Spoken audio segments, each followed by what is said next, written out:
आशीषों की बात करता हूं तो हमेशा ये नहीं कि कितना पैसा मिल गया। लोग सोचते हैं आशीषों का मतलब क्या है, कितना पैसा मिल गया, मेरे पास ये चीज नहीं था, आगे ये चीज होने, ये मतलब नहीं है। प्रभु की उपस्थिति में जब आप जीवन चलाते हो तो आपका जीवन हर तरफ से आशीषित होता है। आप कई बार कल्पना भी नहीं कर सकते हो। प्रेतों के काम पढ़ने से पहले हमें एक चीज को समझना जरूरी है कि प्रेतों के काम जो लिखा है वो लूका ने लिखा है। ठीक है, प्रेतों के काम को जो लिखने वाला राइटर है वो लूका है, और जिसने क्या किया है, लूका की सुसमाचार में लिखा है। मतलब यहाँ पर 2 किताबों का लिखने वाला कौन है, लूका है। और यहाँ पर हम देखते हैं कि पहली किताब के विषय में देखते हैं। ठीक है, पहली किताब लूका की सुसमाचार है और दूसरी किताब है प्रेतों के काम। तो यहाँ पर हम देखते हैं कि प्रेतों के काम क्या है। सुसमाचार में हम प्रभु यीशु मसीह के कार्यों को विषय पढ़ते हैं, और प्रेतों के काम में प्रभु यीशु मसीह के चेलों के जीवन की बातों को हम पढ़ते हैं। ठीक है, तो यहाँ पर प्रेतों के काम उसका 1 अध्याय के 1 पद से पढ़ लेंगे। यहाँ पर ऐसा लिखा है, हे थियोफिलुस, मैंने अपनी पहली पुस्तिका उन सब बातों के विषय में लिखी थी जो यीशु आरंभ से करता और सिखाता रहा। ठीक है, तो यहाँ पर लूका, थोड़ा सा बैकग्राउंड को हम पढ़ते हैं। इस समय क्या हो रखे हैं, प्रभु यीशु मसीह क्रूस पर मर के जीवित हो गए हैं। ठीक है, यीशु मसीह क्रूस पर मर के जीवित हो गए हैं, और यहाँ पर इस बात को बता रहे हैं कि लूका के सुसमाचार एक ब्रिज को बना रहे हैं। ब्रिज को मतलब जब वहां पर यीशु मसीह मर गया, गाड़ा गया और जी उठा, अब क्या करना है हमें, क्या है हमारे जीवन में, क्योंकि इधर प्रभु यीशु मसीह के साथ उसके चेले हैं। ठीक है, जब प्रभु यीशु मसीह संसार में थे और हमेशा प्रभु को अपने जीवन में उपस्थित रहते थे और महसूस करते थे, लेकिन अब प्रभु यीशु मसीह भी उनके साथ नहीं है ना। तो यहाँ पर कह रहे हैं, मेरी पहली पुस्तिका जो लिखी थी वो इसके बारे में लिखी थी कि यीशु मसीह ने जो आरंभ से किया और सिखाता रहा। ठीक है, इस बात को समझना बहुत जरूरी है कि लूका के सुसमाचार में हम प्रभु यीशु के कार्यों का वर्णन पाते हैं, और साथ ही साथ प्रभु यीशु मसीह ने किन बातों को सिखाया इसका भी वर्णन हम पाते हैं। उसके बाद आगे लिखा है, उस दिन तक जब उन प्रेतों को जिन्हें उसने चुना था पवित्र आत्मा के द्वारा आज्ञा देकर ऊपर उठाया ना गया। मतलब प्रभु यीशु मसीह के कार्यों के विषय पढ़ते हैं, शिक्षाओं के विषय पढ़ते हैं, तो कहता है आरंभ से इन बातों को मैंने बताया है, जब तक यीशु मसीह ऊपर उठाया ना गया तब तक की जो शिक्षाएं हैं उसके विषय में मैं आपके सामने वर्णन कर रहा हूं, कहता है। और आगे कहता है 3 पद में, उसने दुख उठाने के बाद बहुत से पक्के प्रमाणों से अपने आप को उन्हें जीवित दिखाया, और 40 दिन तक उन्हें दिखाई देता रहा और परमेश्वर के राज्य की बातें करता रहा। यहाँ पर एक चीज को आपको समझना बहुत जरूरी है कि प्रभु यीशु मसीह की मृत्यु तो इंपॉर्टेंट है, मरना तो इंपॉर्टेंट है, लेकिन उससे भी बढ़कर क्या इंपॉर्टेंट है, यीशु मसीह जीवित हो गए, है ना। यीशु मसीह जीवित हो गए, और वो किस बात का प्रमाण है, प्रभु यीशु मसीह का जीवित होना किस बात का प्रमाण है, कि जो बातें उन्होंने कही, जो बातें सिखाई और जिन बातों की घोषणा की, वो सब क्या है, सही है, हम उस पर भरोसा कर सकते हैं, है ना। किसी पे भरोसा कर ने तो वो सबसे बड़ी बातें की, बड़े बड़े चिन्ह चमत्कार दिखाए, लेकिन मृत्यु आने के बाद वो सब खत्म हो गया। आज भी मानते हैं लोग, ईश्वर करके मानते हैं, लेकिन किसी ने भी शरीर में जीवित होकर नहीं दिखाया, है ना। तो जब शरीर में जीवित होकर नहीं दिखाया तो हम कैसे उनकी बातों का विश्वास करें कि वो जो कह रहे हैं वो सही है। तो कहने के लिए तो बहुत सारी बातें कह सकते हैं, दुनिया में बहुत सारे तरह के ज्ञान है, जैसे क्या है, अभी अलग अलग तरह के ज्ञान है, लेकिन बहुत सारे लोग सारे ज्ञानों का मिक्सचर बना के एक अलग ज्ञान प्रस्तुत करते हैं। ठीक है, एक डायरेक्शन में कोई चल रहा है, एक तरह का ज्ञान चल रहा है, दूसरा दूसरे तरह का ज्ञान चल रहा है, और बहुत सारे लोग सारे ज्ञान को मिलाकर भी ज्ञान को दे रहे हैं, लेकिन उनके ज्ञान सही है या गलत है कैसे बोल सकते हैं? ये बड़ी वो चीज है। यीशु मसीह ने कहता है अपने आप को बहुत से पक्के प्रमाणों से क्या किया? जीवित दिखाया, और इस बात को बताया कि कैसे जो बातें उसने की थी वो सही है, और कैसे वो स्वर्ग सही है, और कैसे उसका दोबारा आना सही है। इस सब बातों को हम देखते हैं। और कहता है न केवल कहता है वहां पर अपने आप को जीवित दिखाए, 40 दिन तक वह उन्हें दिखाई देता रहा, है ना। मतलब ये नहीं कि चलो एक बार दिखे तो शायद एक बार दिखने में क्या होता है, कई बार कुछ सपना भी हो सकता है, कई लोग भ्रम भी हो सकता है कि जो है ये सही है कि नहीं है ना। एक बार वो चीज देखे ना तो बहुत सारे लोग बोलते हैं कि कुछ चीज देखते हैं वो, तो एक बार देखा तो चलो सब कहते 40 दिन तक उन्हें दिखाई देता रहा। वो इस बात का प्रमाण है कि वो जो है सपने में नहीं थे, सो नहीं रहे थे, और वो कहता है न केवल एक व्यक्ति को दिखाई दिया। एक बार होता है ना कि जैसे एक बार एक बीमारी होती है, साइकोलॉजी में बोलते हैं स्किज़ोफ्रेनिया, ठीक है। स्किज़ोफ्रेनिया में क्या होता है, आपको दिखाई देता है, सुनाई देता है, और आप बोलो देखो तो वो वहीं पर है, ठीक है। और उसके बाद कई बार होता है बोले नहीं मुझे सुनाई दे रहा आवाज, और अड़ोस पड़ोस वाले बोलेंगे मुझे कोई आवाज सुनाई दे रहा है, या बोले मुझे कुछ दिखाई दे रहा है। तो कभी कभी ये चीज होता है, और लेकिन यहाँ पर एक व्यक्ति को दिखाई नहीं दे रहा है, परंतु बहुत सारे लोगों को दिखाई दे रहा है। तो यहाँ पे किस बात का प्रमाण है कि कोई ये सपना नहीं है, कोई जादू नहीं है ना, और अलग अलग समय में दिखाई दे रहा है, ठीक है। तो यहाँ पर हम इस बात को समझना जरूरी है, कहता है 40 दिन तक उन्हें दिखाई देता रहा। और क्या किया 40 दिन तक दिखा के? क्या दिखाया यहाँ पे? परमेश्वर के राज्य की बातें करता रहा। परमेश्वर के राज्य की बातें करता रहा कि किस तरह से परमेश्वर अपने राज्य को इस संसार में स्थापित करना चाहता है।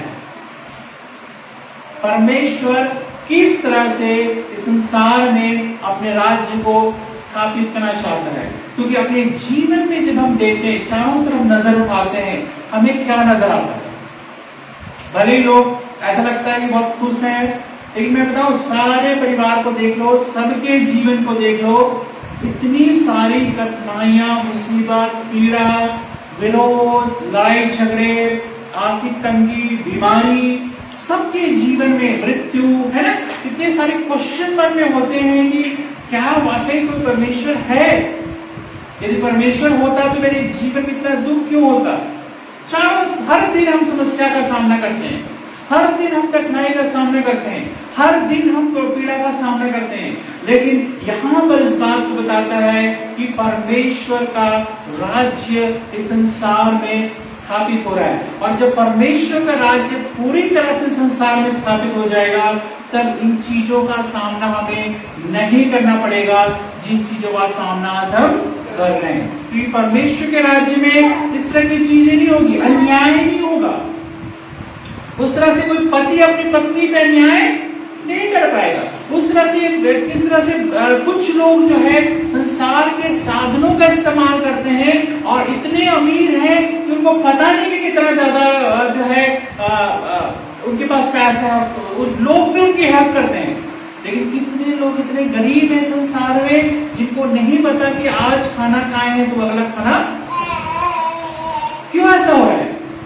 हम कई बार परमेश्वर को दोष देते हैं ना कि परमेश्वर शायद ऐसा भाग्य में लिख दिया होगा, एक आदमी को इतना अमीर बनाने का भाग्य लिख दिया होगा तो उसको पता नहीं कितना पैसा है, और दूसरी तरफ इतने गरीब हैं कि जिनको पता नहीं कि अगला भोजन कहां से आएगा। तो ये कहां से होता है? ये परमेश्वर की ओर से नहीं हो रहा। बहुत लोग होते हैं प्रभु सर्वशक्तिमान है और इसलिए इसने एक को अमीर बना दिया, एक को गरीब बना दिया। नहीं, ये किस लिए हो रहा है? ये असमान वितरण के कारण हो रहा है। क्योंकि एक व्यक्ति को अमीर बनाने के चारों तरफ से लोग जो है क्या करते हैं, उसकी सहायता करते हैं, और दूसरे व्यक्ति को कोई परवाह नहीं करता है। लेकिन परमेश्वर का राज्य क्या होगा?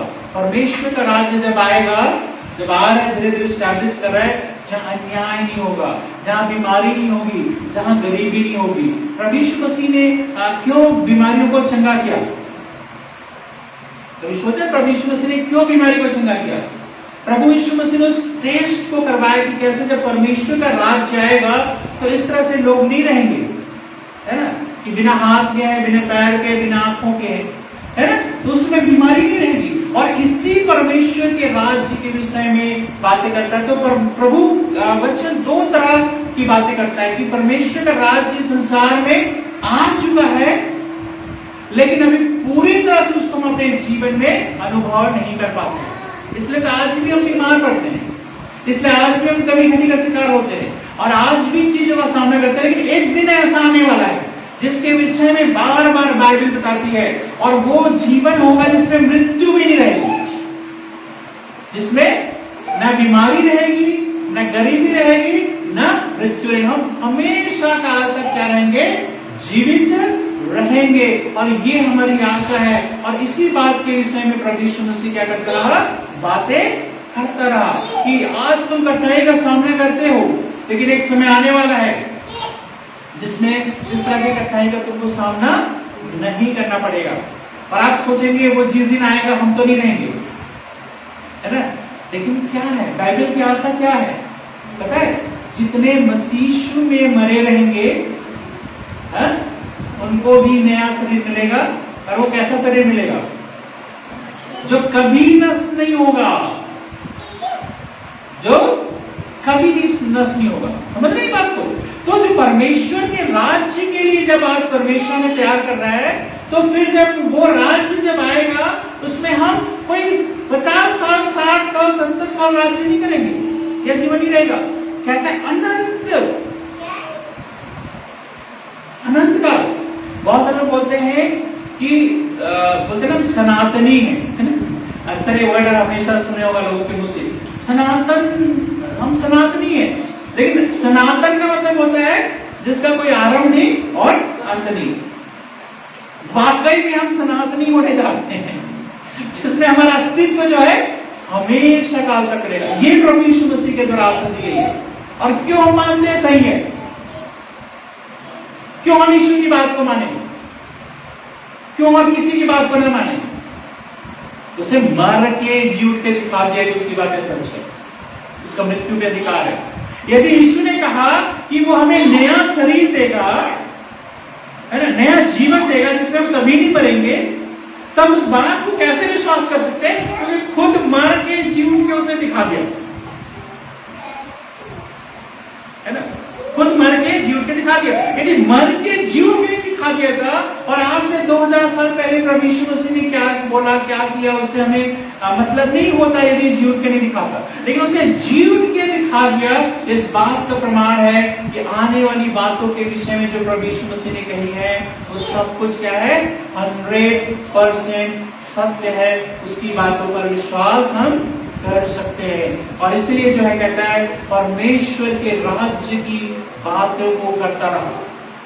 अब लोगों के अंदर एक फिर भी, है ना, वो सब तो अच्छा है कि चलो आने वाले दिनों में परमेश्वर का राज्य आने वाला है, लेकिन अभी हम कैसे जीवन बिताएं? अभी की कठिनाइयों को कैसे झेलें? अभी की परेशानियों को कैसे झेलें? अभी के संघर्ष को कैसे झेलें? क्योंकि जीवन में हर दिन हम संघर्ष को पाते हैं, है ना? तभी बोलते हैं कि जब तक एक व्यक्ति का बचपन होता है, बचपन क्या है? एक बहुत अच्छा समय, बहुत एंजॉयमेंट का टाइम है। कई बार बच्चे क्या बोलते हैं पता है? मतलब हम बच्चे थे, छोटे थे, धीरे धीरे सेंस में आए तो हम क्या सोचने लगे? बड़े होंगे तो अच्छा होगा। क्यों अच्छा होगा? क्यों अच्छा होगा बड़े होंगे तो? अभी हमारे ऊपर माँ बाप राज्य करते, कोई भी बड़ा भाई है, माँ बाप है, कोई भी क्या करते? कंट्रोल करते। लेकिन एक समय ऐसा आएगा जब हम सोचते हैं कि अपने आप से सब कुछ करेंगे, है ना? मैं सोचता था क्योंकि मुझे चीनी खाने का बहुत शौक था ठीक है, और अभी अभी मैंने छोड़ा है, ज्यादा दिन नहीं हुआ है, बचपन से खाता हूँ मैं, ठीक है। और मैं सोचता था कि मतलब जब मैं बड़ा होऊंगा ना तो और बहुत सारा चीनी खरीदने के मेरे पास पैसे होंगे, क्योंकि उस समय उपलब्धता कम थी और ज्यादातर सोसाइटीज होते हैं ना उसमें मिलते थे। आम जैसे उसमें जो है जनरली चीनी वगैरह उतना कम मिलता था ना दुकानों में, सब चीजों में, और उतने महंगे भी होते थे, पैसे भी नहीं होते थे। तो सोसाइटी जो होती है, जो आज के समय में जो दुकान है, क्या बोलते हैं उसको, राशन की दुकान जो गवर्नमेंट ने खोल रखा है, उसमें पूरे महीने के लिए कितना होता था, 1.5 किलो 2 किलो राशन कार्ड के अनुसार आपको चीनी मिलता था। तो आपके पास लिमिट मात्रा थी। तो मैं सोचता था एक समय आएगा जब अपने आप से मैं ये खा सकता हूँ, अपने आप से मैं ये कर सकता हूँ, अपने आप से मेरे जीवन में कोई कंट्रोल नहीं। और आजकल बच्चे भी ये सोचते हैं ना, कंट्रोल नहीं चाहते, बिल्कुल अपने आप से रहना चाहते हैं। लेकिन जैसे जैसे मैं बढ़ता गया, मुझे पता चलते गया कि कौन सा दिन अच्छे हैं, क्योंकि जीवन में संघर्ष की मात्रा घटती हो के ना हो करके बढ़ती जाती है आपके जीवन में। और वो कब तक चलता है, जब तक ये संसार से चला ना जाए, तब तक चलते रहता है।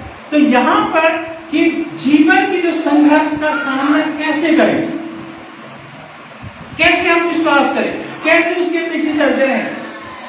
क्योंकि चर्च में जो हम आते हैं तो हमें अच्छा लगता है ना, थोड़ी देर तक बैठना अच्छा लगता है, थोड़ी देर तक मतलब वचन सुनना अच्छा लगता है, थोड़ी देर तक प्रार्थना करना अच्छा लगता है। लेकिन जैसे हम घर जाते हैं, फिर वही उदासी, फिर वही निराशा, वही हताशा। तो जीवन का सामना हम कैसे करें, उस दिन का इंतजार हम कैसे करें जिस दिन में हम जो है ये सारी चीजें हमारे जीवन में होगी, अनंत जीवन में प्रवेश करेंगे। तो इसके लिए क्या बोला उसने 4 पद में, और उनसे मिलकर उन्हें आज्ञा दी, यरूशलेम को ना छोड़ो, परंतु पिता की उस प्रतिज्ञा के पूरे होने की बात जोते रहो, जिसकी चर्चा तुम मुझसे सुन चुके हो। क्योंकि यूहन्ना ने तो पानी में बपतिस्मा दिया है, परंतु थोड़े दिनों के बाद तुम पवित्र आत्मा से बपतिस्मा पाओगे। ठीक है, तो किस बात को यहाँ पे लूका इस बात को प्रेरित कर रहा है, वो है पवित्र आत्मा के अभिषेक के लिए क्या कर रहा है, प्रेरित कर रहा है। यीशु पर तुम्हारा विश्वास है ना, लेकिन यीशु तुम्हारे सामने नहीं है। हालांकि आत्मिक रूप से उसकी उपस्थिति है, लेकिन उसको तुम देख नहीं सकते। अब क्या कहता है, अब जो है तुम्हें परमेश्वर अपनी पवित्र आत्मा तुम्हारे अंदर देना चाहता है, और जिसकी प्रतिज्ञा उसने तुम्हारे जीवन में क्या करती है, कर दी है। लेकिन अब तुम्हें क्या करना है, कहता है अब तुम्हें उस पवित्र आत्मा को प्राप्त करने की बाट जोड़ते रहना है। कहता है इस जगह को मत छोड़ो, उस जगह पे कहता है यरूशलेम को मत छोड़ो, इधर उधर मत जाओ। लेकिन इस समय सबसे ज्यादा तुम्हें क्या करना है, कहता है तुम्हें उस पवित्र आत्मा की जो भरने की जो प्रतिज्ञा है, उसके लिए तुम प्रार्थना करते रहो, उसके लिए तैयार करते रहो अपने जीवन को, कि वो जब तुम्हारे अंदर आएगा तब तुम इस संसार में जीने के लिए, अंधकार की शक्तियों का सामना करने के लिए और इस जीवन में उस आशा को बनाए रखने के लिए तुम सामर्थ्य हो जाओगे। नहीं तो क्या है, जीवन की कठिनाई इतना ज्यादा है कि एक पल में तो हमें ऐसा लगता है दुनिया बहुत अच्छी है, लेकिन दूसरे ही पल हम इतने ज्यादा निराश हो जाते हैं। चारों तरफ से मुश्किल, परेशानी, परिवार के सदस्यों के द्वारा, लोगों के द्वारा, कई बार जॉब नहीं है, कई बार घर में चीजें नहीं है, कई बार कर्जा है, कई बार बहुत सारी कठिनाइयां, कई बार उससे बढ़कर जो लोग हमें धोखा देते हैं, लोग हम पे भरोसा नहीं करते हैं, कई बार ये सारी चीजें कई बार हमारे जीवन में क्या करती हैं, तरह तरह के प्रॉब्लम को लेकर आती हैं। तो इस चीज को हमको समझना बहुत जरूरी है। तो क्या प्रभु यीशु मसीह ने बोला, कहता है यरूशलेम को मत छोड़ो, लेकिन कहता है जो पिता ने प्रतिज्ञा दिया है उसको तुम पाने के लिए क्या करते रहो, बाट जोड़ते रहो। बाट जोड़ना क्या होता है, अब इस चीज को समझना बहुत जरूरी है ना। बाट जोड़ने का मतलब क्या होता है, इसको अच्छे समझ सकते हैं जब आप किसी ट्रेन का इंतजार करते हो, है ना। बाट जोड़ने का ट्रेन के विषय में कई बार क्या होता है, कई लोग ट्रेन छूटने के 5 मिनट पहले वहां पे पहुंचते हैं कई लोग, है ना। और कई लोग ट्रेन कब जाते हैं, जब 3 बजे ट्रेन है तब पहुंच जाते हैं, 11-12 बजे वहां पे, लेकिन कहीं ट्रेन छूट ना जाए। ठीक है, अलग अलग नेचर है, कोई गलत सही की बात नहीं है। लेकिन यहाँ पर क्या होता है, जब वहां पर आप जाते हो और आपको पता चलता है कि ट्रेन क्या है, लेट है ना, और अभी आपको बोला गया कि आधा घंटा लेट है। आप पहले से 2 घंटा पहले पहुंचे वहां पे और इंतजार कर रहे हो कब ये टाइम आए, और जैसे ही वो टाइम आने वाला होता है वैसे अनाउंसमेंट होता है ये ट्रेन आधे घंटे लेट हो गई है। और उसके बाद फिर थोड़ी देर बाद आप सोचते हो कि नहीं ट्रेन आ रही है, और उससे जब बोलते हैं आधा घंटा में कोई भी ट्रेन क्रॉस होता है, आपको क्या लगता है मेरी ट्रेन आ गई, मेरी ट्रेन आ गई। और उस समय भी क्या करते हो आप, उस ट्रेन को देखते हो कि मेरी ट्रेन तो नहीं आ गई है ना, और पता चलता है 1 घंटे और लेट हो गई। सोचो, है ना? तो किस तरह से आप बात होते हो, क्या कुछ काम कर पाते हो, कुछ चीज कर पाते हो? नहीं, उसको देखते रहते हो। कोई भी ट्रेन है, इवन मालगाड़ी भी आती है, उसको भी बहुत अरे वो इंजन दिखता है तो देखो मेरी ट्रेन तो नहीं आ रही है ना, फटाफट खाना भी खा लो, जल्दी से खा लो ट्रेन की ट्रेन से, है ना। पाठ जो होने का मतलब है आपका माइंड उधर रहता है, आपका सब कुछ एक प्रिपरेशन, एक तैयारी जो है आप उस चीज के लिए करते हो कि नहीं मुझे वो चीज करना है, मुझे ट्रेन पकड़ने के लिए छूटना चाहिए। यहां पर कहता है बाट जोते रहो, जब तक तुम्हें वो ना मिले तुम उसका इंतजार करते रहो, उसमें लगे रहो, उसमें लवलीन रहो, प्रार्थना करते रहो। इस बात को समझना मुझको जरूरत है। पहली बात तो ये कि पवित्र आत्मा को प्राप्त करना हमारे जीवन में कितना जरूरी है, क्योंकि पवित्र आत्मा ही होगा जो हमारे जीवन में क्या करेगा, हमें जीवन से लड़ने की क्या करेगा, क्षमता प्रदान करेगा, जीवन में आगे बढ़ने के लिए क्या करेगा, प्रेरित करेगा। वो हमारे विश्वास को बनाए रखने में सहायता करेगा और अंधकार की शक्तियों से लड़ने के लिए सहायता करेगा। क्योंकि पवित्र आत्मा कौन है? पवित्र आत्मा स्वयं परमेश्वर की उपस्थिति हमारे जीवन में है। तो कितना ज्यादा हमें जरूरत है ना, कि हम जो है कि किस तरह से हमेशा हम उसको कैरी कर सकते हैं जो हमारे जीवन में आता है।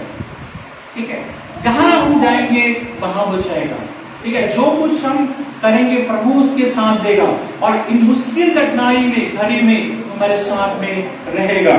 फिर क्या है 6 पद में, अतः उन्होंने इकट्ठे होकर उससे पूछा, हे प्रभु क्या तू इसी समय इस्राएल को राज्य फेर देगा?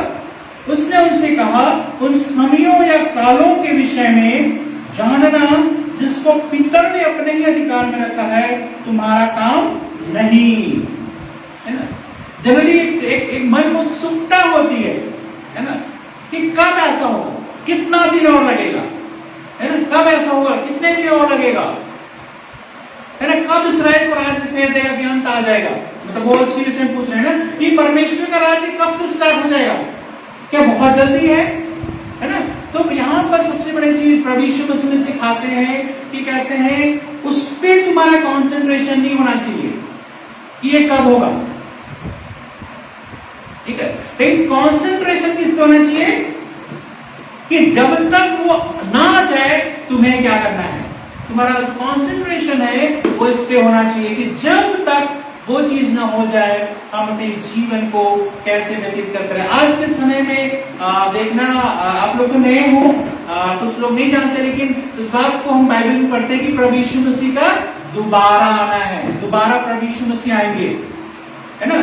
तो बहुत लोगों को नहीं पता, लेकिन आज के समय में कुछ भी संसार में घटना होती है, कोई लड़ाई झगड़ा होता है, कुछ होता है, फट से तुरंत लोग कहना शुरू है प्रभु बिल्कुल आने वाला है। ऐसा लगता है मतलब आज ही आ जाएगा, कल ही आ जाएगा, है ना। तो किस रस करते हैं, प्रभु ने क्या बोला, ये तुम्हारा काम नहीं है समय कालों के विषय में जानना, लेकिन तुम्हें क्या करना है, कहता है अपने आप को तैयार रखना है कि वो कभी भी किसी भी घड़ी आ जाए। ठीक है, और फिर 8 पद में क्या कहता है, परंतु जब पवित्र आत्मा तुम पर आएगा तो तुम क्या पाओगे, सामर्थ पाओगे और यरूशलेम और सारे यहूदिया और सामरिया में और पृथ्वी की छोर तक मेरे गवाह होगे। कहता है पवित्र आत्मा तुम्हारे जीवन में क्यों जरूरी है, क्यों उसकी बाट जोते रहो, इसलिए बाट जोते रहो। कहता है कि पवित्र आत्मा जब तुम्हारे जीवन में आएगा तब तुम क्या पाओगे, सामर्थ पाओगे। और ये सामर्थ कैसी सामर्थ है, हेवनली पावर है, संसारिक नहीं है। संसारिक पावर जो है आज वो है कल चला जाएगा, लेकिन ये जो सामर्थ है, जो पावर है परमेश्वर के द्वारा दिया गया सामर्थ है, स्वयं परमेश्वर हमारे अंदर रह के जो है क्या कर रहे हैं, निवास कर रहे हैं, है ना। और कितनी बड़ी बात है कि इस संसार में जीने के लिए, दुख और कष्ट मुसीबत का सामना करने के लिए परमेश्वर स्वयं क्या कर रहे हैं, अपनी सामर्थ को हमारे जीवन में दे रहे हैं, उपलब्ध करा रहे हैं। और ये सामर्थ हमेशा हमारे अंदर रहना है, जो आपके जीवन को बदल कर रखेगा। हर एरिया में, हर चीजों में ये जो सामर्थ आपके जीवन को, आपके शरीर को, आपके मन को और दुनिया को देखने का नजरिया बदल देगा जब ये चीज आपके जीवन में आएगा। और इसी चीज के लिए तुम क्या कहते हैं, बाढ़ जो होते रह करता है। तुम्हारे अंदर परमेश्वर देखना चाहते हैं कितना इसके अंदर इच्छा है चीज को लेने की, क्योंकि परमेश्वर अपनी आत्मा को सबको नहीं देता है।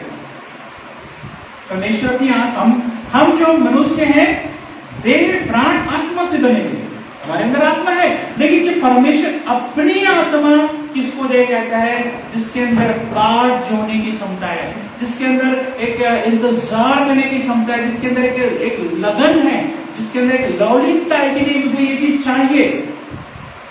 और परमेश्वर ऐसे लोगों को अपनी पवित्र आत्मा देगा, और जब पवित्र आत्मा तुम्हारे अंदर आएगा तब तुम क्या पाओगे, सामर्थ को पाओगे। और क्या करोगे, क्या चीज की सामर्थ होगी, कहता है ये तुम मेरे गवाह होगे, है ना, सब जगह पे, यरूशलेम में, यहूदिया में, सामरिया में और पृथ्वी की छोर तक तुम क्या होगे, मेरे गवाह होगे, विटनेस होगे। विटनेस क्या होता है, किसको विटनेस बोलते हैं, किसकी गवाही सबसे ज्यादा मान्यता है, जो इंसिडेंट हुआ है उस जगह पे, जिसने आंखों से देखा हो, कानों से सुना हो, उसकी गवाही मानी जाती है ना? किसी और की गवाही नहीं। जो आंखों से देखा है, कानों से सुना है, इसको बोलते हैं आई विटनेस बोलते हैं। इसलिए क्या बोलते हैं, आई विटनेस। उसकी गवाह जो है सबसे ज्यादा कोर्ट में जो है मानी जाती है कि हाँ ये सही है, गलत है, आई विटनेस। तो यहां पर परमेश्वर हमें क्या बनाना चाह रहे हैं, आई विटनेस बनाना चाह रहा है, दुनिया के लोगों तक पहुंचना चाहता है। और उसके लिए वो हमें अपनी सामर्थ से बताता है। हम अपनी आंखों से देखेंगे, हम अपने जीवन में देखेंगे, हम अपने परिवार में देखेंगे, एक बदलाव को देखेंगे, और प्रभु के साथ जो सामर्थ है उसको अपने जीवन में देखेंगे। फिर वही आगे चलकर क्या होगा, हम दूसरों को गवाही दे पाएंगे। प्रभु यीशु मसीह में आना कोई धर्म की बात नहीं है कि हमने जो है एक धर्म पहले मानते थे और हम जो है दूसरे धर्म को मानने लगे, नहीं। यदि ऐसा आप सोचते तो जो है सही आप नहीं सोचते, क्योंकि जो है प्रभु यीशु कोई धर्म की बातें नहीं बता रहे। प्रभु यीशु मसीह जब आपके जीवन में आते हैं तो हर एक एरिया में चेंजेस, बदलाव को आप अपने जीवन में पाओगे। आपका सोचने का नजरिया बदल जाएगा, दुनिया को देखने का नजरिया बदल जाएगा, दूसरों के जीवन को देखने का नजरिया बदल जाएगा। आप अपने शरीर में, प्राण में, आत्मा में, सब जगह पे एक नवीनीकरण को, एक नया चीज को करते पाओगे। धर्म को पालन करते हुए नहीं पाओगे कि हम पहले ऐसा करते थे अब हम ऐसा कर रहे हैं, नहीं। मैं कहता विटनेस हो तुम। ये प्रभु यीशु मसीह जब हमारे जीवन में जब कार्य करते हैं, लोग कार्य को किस रूप में समझते हैं, पता है, लोग कार्य को इस रूप में समझते हैं कि उनका दिमाग हमें ऐसी चीज लग रहा है, अच्छा ये प्रॉब्लम है, अच्छा ये ठीक हो जाए, उसके बाद जो है अब बिल्कुल ठीक, प्रभु यीशु से दूरी, फिर जैसा दूसरा प्रॉब्लम है, अच्छा ये प्रॉब्लम ठीक हो जाए, फिर उसके बाद फिर दूरी, फिर उसके बाद तीसरा प्रॉब्लम। उन्होंने प्रभु यीशु को महसूस ही नहीं किया, उसको प्रभु यीशु को अपने जीवन में काम करने ही नहीं दे रहे हैं। प्रभु यीशु बस इसलिए नहीं है कि आपके जीवन में जो है लगातार केवल प्रॉब्लम ठीक करें, प्रॉब्लम ठीक करें, अवश्य कर सकते हैं, अवश्य करते हैं, लेकिन वो तो केवल एक छोटा अंश है जो बदलाव प्रभु यीशु मसीह आपके जीवन में करता है। लोग जो है 10 साल में भी रह के प्रभु को नहीं पहचान पाते, तो उनका कॉन्सेंट्रेशन कहां आता है कि मेरी ये समस्या ठीक हो जाए बस, लेकिन प्रभु को नहीं पहचान पाते। लेकिन जो लोग प्रभु को पहचान पाते हैं फिर वो समस्या के विषय में केयर नहीं करते, फिर वो तकलीफ के विषय में केयर नहीं करते, फिर वो नहीं देखते कि बारिश हो रही है, वो नहीं देखते कि धूप हो रही है, वो नहीं देखते कि ठंड हो रही है, प्रभु से प्यार करना शुरू करते हैं। यही चीज तो परमेश्वर आपसे मुझसे आज चाहता है ना। केवल इसलिए नहीं हम प्रभु के पीछे आ रहे हैं, इसलिए आपको नहीं बुला रहे, इसलिए मैं प्रभु के पीछे नहीं चल रहा हूँ कि इससे मुझे बहुत ज्यादा धन संपत्ति मिलेगा, दौलत मिलेगा। उल्टा घर से लगाना पड़ता है, उल्टा खर्च करना पड़ता है, उल्टा कोई भी आप काम करते हो तो आप एक्सपेक्ट करते हो कि आपको क्या करें, उस चीज के बदले में मिले। एक बोलते हैं डेली वेजेस, है ना, कि एक मजदूर भी काम करता है तो सोचता है इतना दिहाड़ी मिलना चाहिए। अब उसको बोलो, आज के मजदूर को बोलो जब 450 आसपास हो गया, आज बोलो नहीं 150 में चलो काम कर लेना, तो क्या बोलेगा, चाहे दिन भर मुझे काम नहीं मिले लेकिन मैं 150 में काम करने, बोलेगा ज्यादा तो 400 दोगे तो मैं चला जाऊंगा, तो उससे ज्यादा नीचे नहीं होगा तो मुझे काम ही ना मिले। लेकिन प्रभु का काम हम क्यों करते हैं, प्रभु के पीछे हम क्यों चलते हैं? इसलिए नहीं हमें कुछ मिलता है, घर से भी लगाना पड़े फिर भी हम करेंगे, क्योंकि उस प्रभु को हम जानते हैं, तो उसको हम पहचानते हैं, उसको अपने जीवन में महसूस करते हैं प्रतिदिन। लेकिन वे लोग कभी महसूस नहीं करते, क्योंकि उनका दिमाग हमेशा समस्या में है, हमेशा कठिनाई में है, हमेशा पीड़ा में। वो अपने जीवन की तुलना उसी से करते रहते हैं कि आज मेरे जीवन में समस्या आएगी नहीं है, ठीक है। लेकिन जो प्रभु को जानने की पहचानने की कोशिश करते हैं, प्रभु भी उनके जीवन में ऐसा काम करते हैं, वो महसूस करते हैं जीवन के हर एक एरिया में, वो अपने उसके साथ को क्या करते हैं, महसूस करते हैं। विटनेस बनाना चाहता है, और विटनेस उस वही बन पाता है जो उसको देखता सुनता है। हर कोई विटनेस नहीं बन सकता है, और प्रभु हमें अपने पवित्र आत्मा देने के द्वारा विटनेस, जीवन बदलने का विटनेस, है ना, ये प्रभु देना चाहता है। आज भी प्रभु हमारे द्वारा काम करना चाहता है, लेकिन कब होगा, जब पवित्र आत्मा को अपने जीवन में काम करने देते रहेंगे, लगातार काम करते देते रहेंगे, ठीक है। और फिर क्या हुआ, 9 पद, यह कहकर वो उनके देखते देखते ऊपर उठा लिया गया, और बादल ने उसे उनकी आंखों से छिपा लिया। उसके जाते समय जब वे आकाश की ओर ताक रहे थे, तो देखो 2 पुरुष श्वेत वस्त्र पहने हुए उनके पास आ खड़े हुए, और उनसे कहा, हे गलीली पुरुषों, तुम क्यों खड़े आकाश की ओर देख रहे हो? यही यीशु जो तुम्हारे पास से स्वर्ग पर उठा लिया गया है, जिस रीति से तुमने उसे स्वर्ग को जाते देखा है, उसी रीति से वह फिर आएगा। ठीक है, न केवल प्रभु यीशु मसीह ने उनको आशा दी, लेकिन प्रतिज्ञा किया कि तुम पवित्र आत्मा पाओगे, जिसके द्वारा परमेश्वर की उपस्थिति तुम्हारे जीवन में होगी। और न केवल ये है, लेकिन ये स्वर्गदूत भी आकर क्या क्या करें, इसकी गवाही दे रहे हैं, है ना। ये स्वर्गदूत क्या गवाही दे रहे हैं कि तुम क्यों खड़े ऊपर क्यों देख रहे हो, है ना। कहते हैं ये यीशु जो ऊपर अभी जाते हुए देखा था, उसी रीति से वो फिर आएगा परमेश्वर के राज्य को स्थापित करने के लिए। ठीक है, तो हमारी आशा क्या है? आज हम कठिनाई सामने करते हैं, वो उस पे हमारा वो नहीं है, लेकिन आने वाला समय हमारी आशा है। एक दिन तो होगा जब हम परमेश्वर के राज्य में हमेशा के लिए क्या करेंगे। लेकिन क्या उस समय के विषय में केवल सोचते हैं कि आज परमेश्वर राज्य में काम नहीं करता? करता है, उसी बात को तो विटनेस बनना चाहता है। आज भी परमेश्वर राज्य में काम करता है, केवल ये नहीं कि उसी समय हमारे जीवन में सब कुछ हुआ, नहीं, आज भी होगा।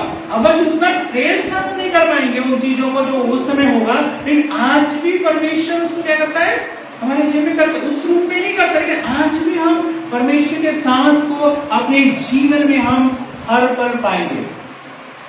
जो सचमुच में प्रभु को पहचानते हैं, जो सचमुच में प्रभु को अपने जीवन में स्थान देते हैं, आज भी वो छोटी छोटी बातों में परमेश्वर के साथ को उपस्थिति को अपने जीवन में महसूस करेंगे। तो हमारे सामने 2 चीज है, एक है फ्यूचर, भविष्य है, जिसमें हमें मतलब पूरे रूप में हम उसको देख पाएंगे परमेश्वर के राज्य को, लेकिन आज के समय में परमेश्वर के राज्य को हम टेस्ट कर सकते हैं,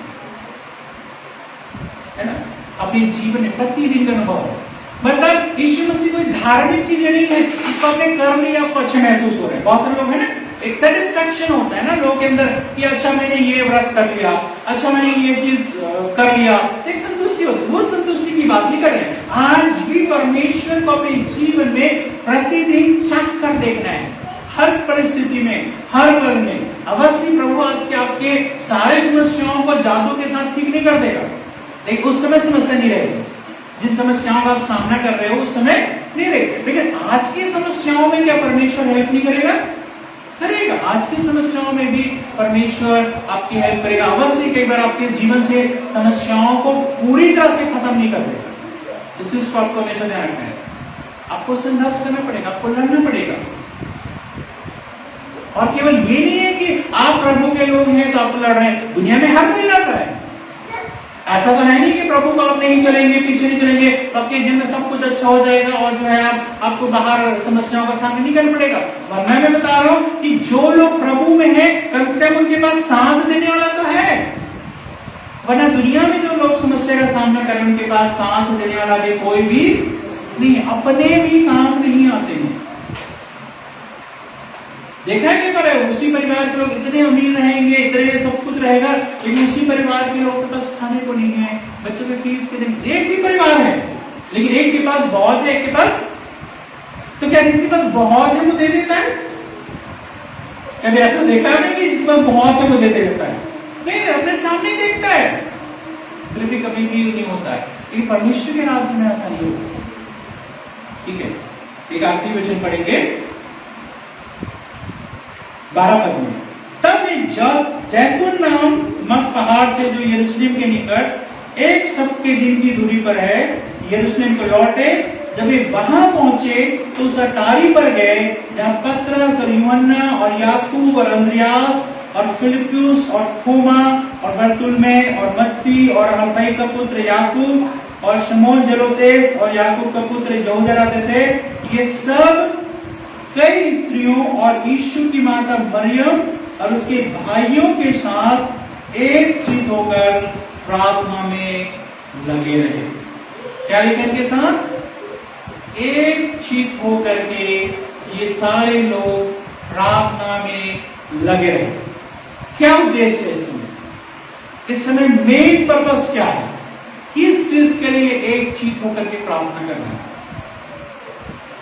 उस परमेश्वर की प्रतिज्ञा को प्राप्त करने के लिए, उस परमेश्वर के सामर्थ को प्राप्त करने के लिए, उस पवित्र आत्मा को प्राप्त करने के लिए कि एक चीज एक मन होकर के क्या कर रहे हैं? प्रार्थना में लगे रहे। ठीक है, आज के समय में प्रार्थना हम कब करते हैं या कब करवाते हैं? प्रार्थना मतलब समस्या मतलब प्रार्थना, नो समस्या नो प्रार्थना। ठीक है ना? तो ये हमारे जीवन का वो है, मतलब ज्यादा समस्या ज्यादा प्रार्थना, कम समस्या कम प्रार्थना, नो समस्या नो प्रार्थना। ठीक है, लेकिन यहां पर जो प्रार्थना का जो विषय है ना, वो कोई समस्या को लेकर प्रार्थना नहीं कर रहे हैं। किस इसलिए प्रार्थना कर रहे हैं? इसका मतलब क्या ये है कि इनके जीवन में समस्या नहीं है? इसका मतलब ये है कि इनके जीवन में कोई समस्या नहीं है? सब तरफ से डर है।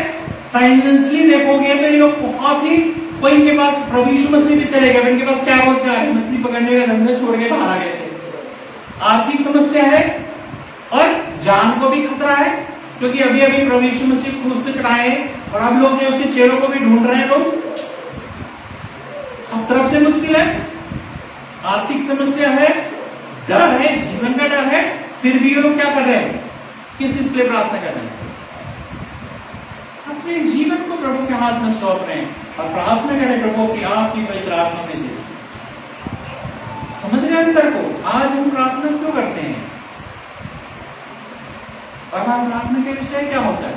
मैं नहीं कह रहा कि अपनी समस्याओं पे प्रार्थना ना करें, लेकिन उससे बढ़कर चीज जो परमेश्वर हमारे जीवन में करना चाहता है, क्या उसको हम अपने जीवन में लेने को तैयार हैं? क्या उस चीज को प्रार्थना करेंगे? क्या एक चीज होकर के प्रार्थना करेंगे?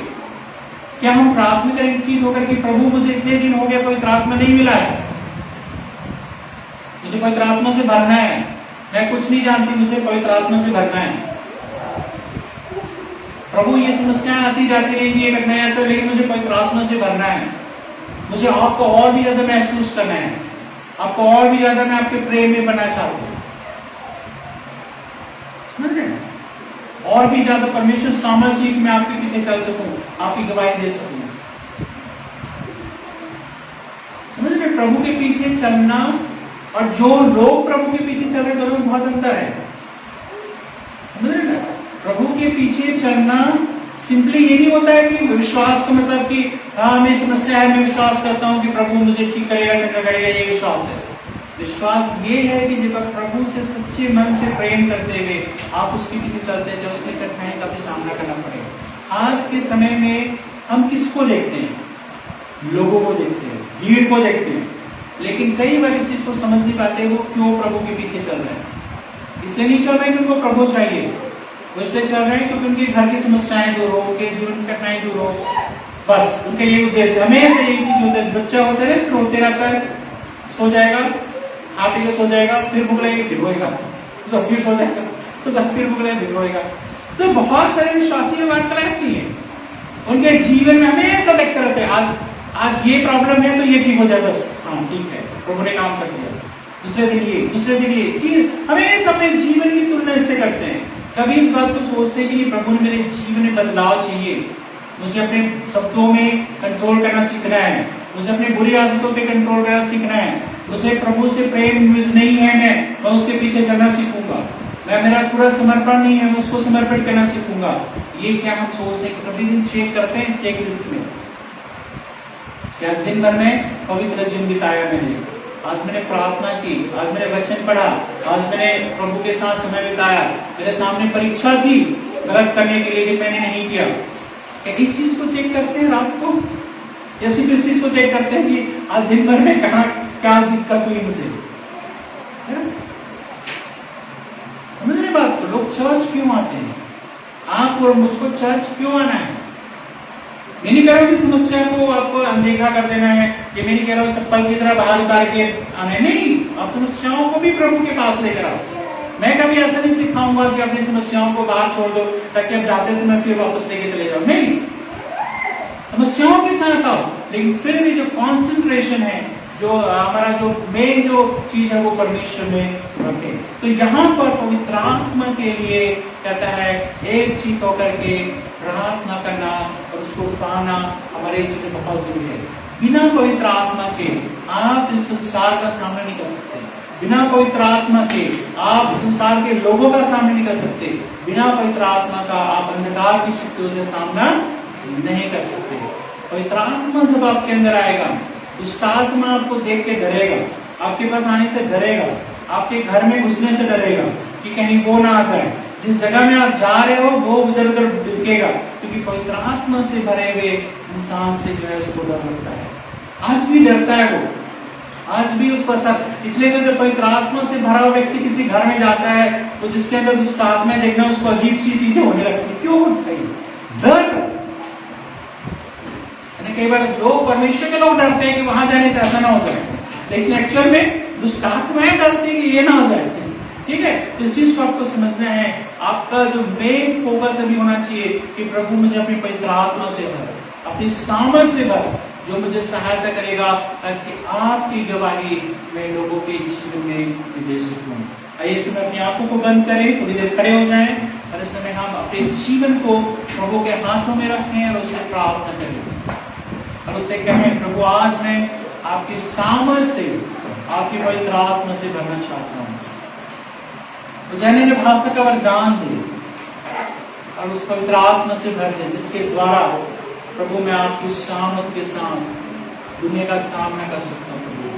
Hallelujah, hallelujah. थोड़ी देर हम सब मिल करके ऊंची आवाज में प्रार्थना करें। Hallelujah, hallelujah. धन्यवाद, धन्यवाद, धन्यवाद। पवित्र आत्मा हमें आप चाहिए प्रभु। पिता अपनी पवित्र आत्मा से भर दीजिए, प्रभु यीशु अपनी पवित्र आत्मा से भर दीजिए। आपकी सामर्थ की प्रतिज्ञा प्रभु आपने हमारे जीवन में किया है। वो आपने कहा है जब पवित्र आत्मा तुम पर आएगा तब तुम सामर्थ पाओगे। प्रभु वही सामर्थ को आज हम अपने जीवन में प्रभु देखना चाहते हैं। Hallelujah, hallelujah, hallelujah, hallelujah. Worship Lord, bless your name, praise your name, praise your name.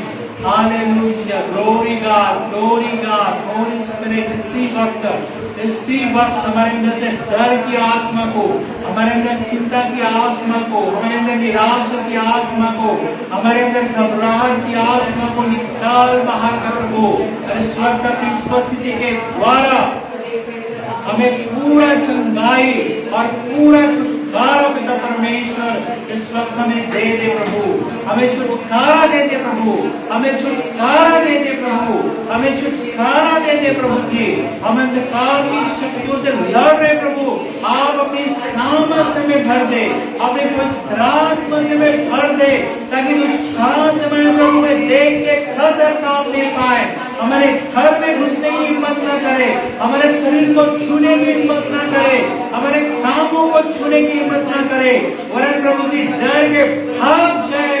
ओ पवित्र सामर्थ आज में भर दे, जो भी हमारे जीवन में श्राप काम करते हैं, पाप में शक्तियां काम करती हैं, बुराई की शक्तियां काम करती हैं, उन्हें यीशु मसीह के नाम से हम प्रार्थना विनती दुआ करते हैं प्रभु, एक बड़ा काम प्रभु इस वक्त होने दे, ऐसी प्रार्थना करते हैं।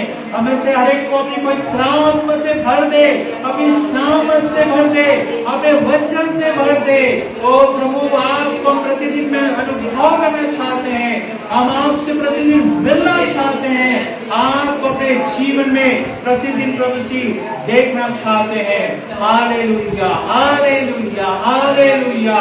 ओ प्रभु पवित्र आत्मा हमारे जीवन में आ जाएंगे, अपना अभिषेक आप हमें दे दीजिए।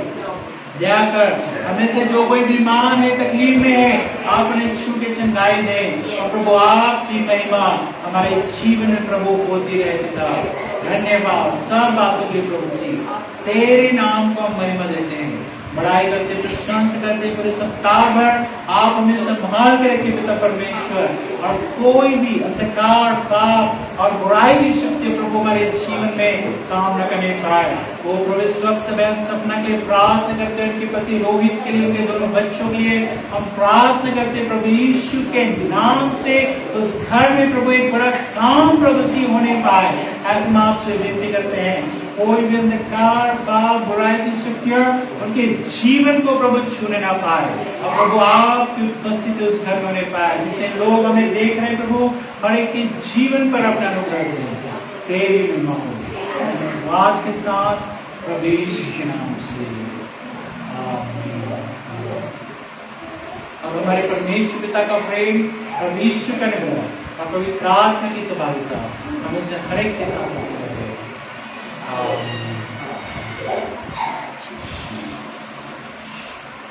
प्रभु आप सबको बड़ी आशीष दे।